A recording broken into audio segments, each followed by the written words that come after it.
안녕하십니까. 마음 편한 유익과 김준영입니다. 안녕하십니까. 마음 편한 유익과 조준호입니다. 네, 오늘은 엄청 유명한 질환이죠. 네. 역류성 식도염인데 네. 역류성 식도염이 암을 일으키는가에 대해서 오늘 이야기를 해보도록 하겠습니다.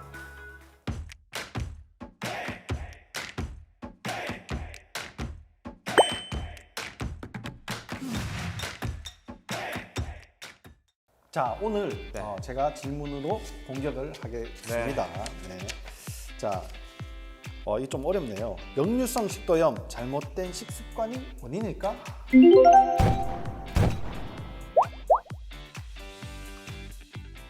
네, 원인입니다. 우리가 장 문제지 않습니까? 그래서 장 문제는 먹는 것과 뗄 수가 없습니다. 특히 역류성 식도염은 음식물이 식도를 통해서 내려가서 위로 들어갔는데 위에 너무나 많은 양이 차 있게 되면 역류가 될 수밖에 없습니다. 그래서 과식하는 것, 또 술 많이 먹고 또 안주 많이 드시지 않습니까? 과음하는 것, 이런 것들이 역류가 되게 될 수가 있고, 또 식도와 위 사이에는 관략근이 꽉 잡아줘야 되는데 그 관략근을 풀어버리는 음식들이 있어요. 대표적으로 담배, 그리고 또 술, 그리고 과도하게 기름진 음식들이 이런 걸 풀어버릴 수 있습니다. 그리고 세 번째는 가스를 많이 만들어내는, 즉 발열을 많이 일으키는 식자재들이 이런 문제를 일으키는데, 대표적으로 포드맵 식단이라고 알려져 있어요. 그 식재료는 밀가루, 또 유제품, 콩뿐만 아니라 여러 가지 과일들이 이런 일들을 일으킬 수 있기 때문에 식도염이 있을 때는 주의해서 드시는 게 좋겠습니다.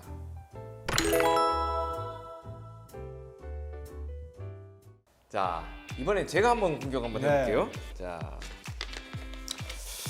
역류성 식도염이 위암을 유발한다?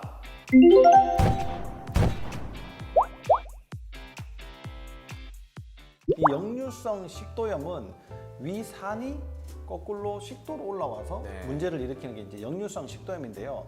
많은 분들이 역류성 식도염은 위산이 많기 때문에 생긴다 이렇게 알고 있단 말이죠. 근데 실제로는 위산이 부족하신 분들이 이 역류성 식도염이 많이 생깁니다. 이거 여러분 잘 모르셨죠? 위산이 잘 안 만들어진다 이런 이야기는 위 점막이 얇아져 있고 위장 세포가 많이 망가져 있다 이런 얘기예요. 근데 망가져 있는 정도가 심한 게 암세포거든요. 네. 근데 위장의 세포가 많이 망가져지면 당연히 위암이 생길 가능성이 높아지겠죠. 네. 그래서 역류성 식도염은 위산이 부족하고 이 상태가 오래되면 위암이 생길 가능성으로 이어질 수 있다. 이렇게 요약을 해볼 수가 있겠습니다. 잘하셨습니다.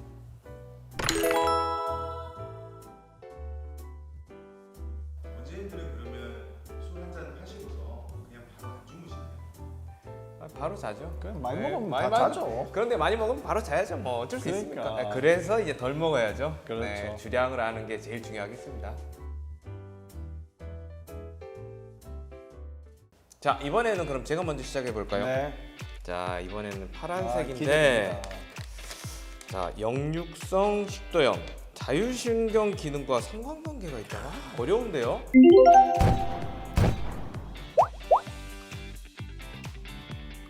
이 문제가 진짜 중요한 문제입니다. 네. 왜 그러냐면은 우리가 씹고 삼키는 것까지는 의지로 돼요. 아, 근데 식도를 타고 내려가서 위장에서 소장, 대장으로 이어지는 이 모든 장 운동들은 저절로 움직여지거든요. 내가 막 움직이고 싶다 움직여지는 게 아니란 말이에요. 네. 그 음식이 탁 들어오면 자동적으로 위장의 위쪽 관략근과 아래쪽 관략근이 탁 조아져서 음식물이 여기에서 계속 섞일 수 있도록 만들어준단 말이에요. 그렇게 힘을 딱 주고 잘 섞일 수 있도록 위장을 운동시켜주는 것이 바로 자율신경계다. 이렇게 이해를 하시면 되는데, 이 자율신경계는 위장을 운동시키는 것처럼 관략근도 꽉 잡는 힘을 이제 가지고 있을 수 있도록 하는데요. 이 자율신경계가 망가지면 어떻게 되겠습니까? 다 풀어져 버리겠죠? 그렇죠. 풀어지겠죠. 위장도 제대로 못 움직이겠죠. 네. 그렇다고 안 움직이는 게 아니거든요. 네. 풀어진 상태에서 스물스물 이렇게 움직이면 스물스물 소화 안 된 음식도 내려가 버리고 위로 위산도 계속 올라오고, 이래서 역류성 식도염은 자율신경계와 매우 관련이 많다. 이렇게 이야기를 할 수 있습니다.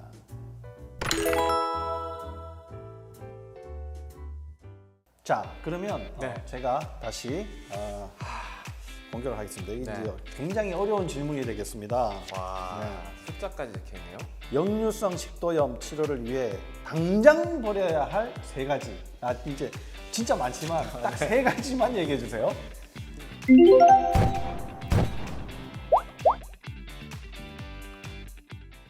네, 지금까지 말씀드린 내용을 정합하면 될 것 같아요. 첫 번째, 식습관이 관련이 돼 있죠. 그래서 나쁜 식습관을 버려야 됩니다. 첫 번째, 과식, 과음, 그리고 가스를 많이 만드는 여러 가지 식재료들, 그리고 이런 것들을 좀 피하시는 게 1번.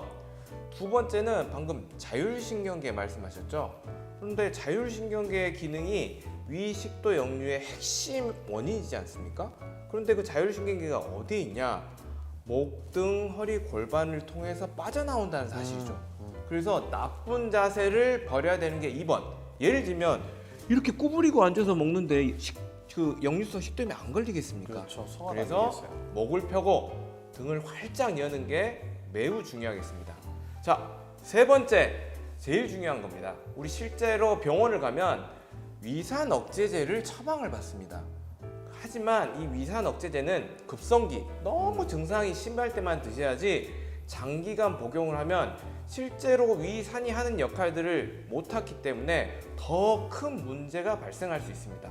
그래서 위산 억제제를 장기간 복용하는 것을 피하셔야 됩니다.